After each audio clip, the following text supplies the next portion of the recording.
Vas-y. Oui. Ouais, Vas-y. bonjour monsieur. Bonjour.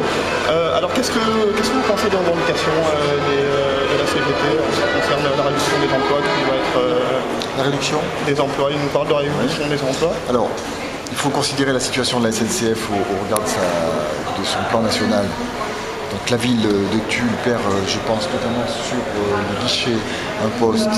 Je m'en suis entretenu avec le PDG de la SNCF, M. Pépi. Bon, il y a aussi des problématiques liées au personnel roulant, aux agents.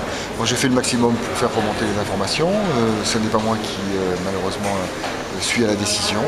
Donc il faut essayer de considérer globalement la situation des besoins et d'avoir une réponse peut-être plus appropriée au regard de ce qui s'est perdu comme poste ici, dans la région, et donc des risques que ça peut entraîner en termes de dessert. Parce que moins d'agents, SNCF, ce sont demain moins de trains qui roulent, moins de gens dans les trains, et puis finalement on se retrouve avec une situation un petit peu Contradictoire. des infections, voilà, et contradictoires avec à la fois ce que met la région, 60 millions d'euros par an pour une convention, c'est énorme. Parce que nous, on a essayé de mettre en place dans la ville de Tulle, avec des engagements très forts, plus de 5 millions d'euros de travaux pour rendre cet espace disponible et améliorer la desserte, la cadence Brive-Tulle et puis le Tulle-Ussel. Et bon voilà, c'est quand même compliqué. Le Tulle-Ussel, il est un peu léger, il me semble qu'il va Tulle-Ussel est un petit peu léger parce qu'il y a des pertes d'horaires notamment et des pertes de fréquences.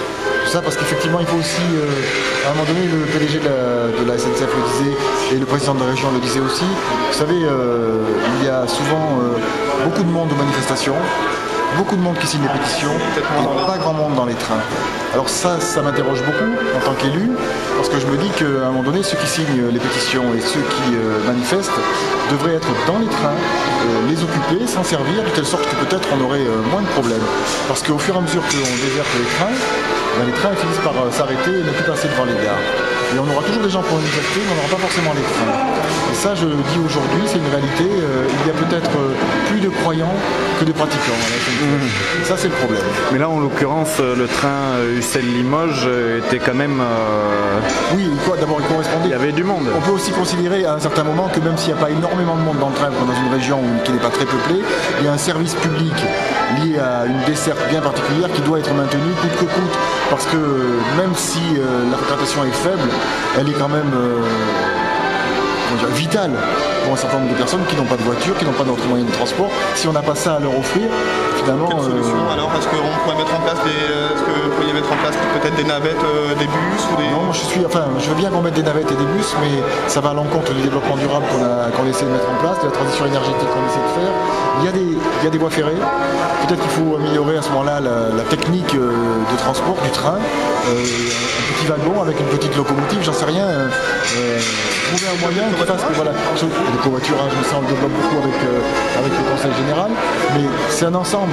Le covoiturage complète l'utilisation du train. À la limite, on covoiture jusqu'à la gare, et puis ensuite on prend le train et on recovoiture pour rentrer chez soi. Ça, c'est l'idéal. Mais oui. L'idéal, c'est ce à quoi il faut tendre.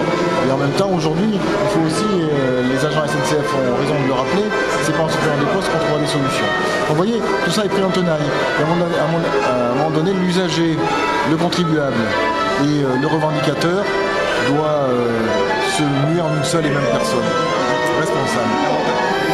Avoir un système rentable, c'est indispensable, mais... Rentable, en tout cas équilibré, qui peut être aidé par des subventions, la question n'est pas là. Mais si vous voulez, si il n'y a que le subventionnaire qui est là, que l'État ou que la région pour payer des trains qui sont vides, au bout d'un moment, les trains s'arrêtent. C'est comme la Poste, elle est de moins en moins fréquentée.